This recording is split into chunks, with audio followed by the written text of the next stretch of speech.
বিধানসভা নির্বাচনের আগে এসআইআর আবহে রাজ্য পুলিশের বিপুল পরিবর্তন। সমস্ত জেলা পুলিশ সুপার ও ওসি আইসিদের বদলি করা হয়। ছাতনা থানার নতুন ভারপ্রাপ্ত অফিসার হিসেবে এলেন বিটুল পাল।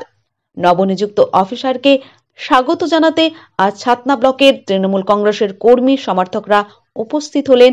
তাদের মধ্যে উপস্থিত ছিলেন বাঁকুড়া জেলা পরিষদের সহসভাপতি পরিতোষ কিস্কু, প্রাক্তন পঞ্চায়েত সমিতির খাদ্য কর্মাধ্যক্ষ মধুময় সাইনি, প্রাক্তন ব্লক সভাপতি পরমেশ্বর কুণ্ডু, মাধব ব্যানার্জি, বাঁকুড়া জেলা যুব সহসভাপতি শম্ভুনাথ দেওঘরিয়া, ছাতনা ব্লক তৃণমূল ছাত্র পরিষদের সভাপতি শুভদীপ চ্যাটার্জি, শুশুনিয়া অঞ্চল প্রাক্তন সভাপতি জয়দীপ মিত্র ও অন্যান্য কর্মী সমর্থকরা সকলে মিলে নবনিযুক্ত অফিসারকে স্বাগত জানালেন।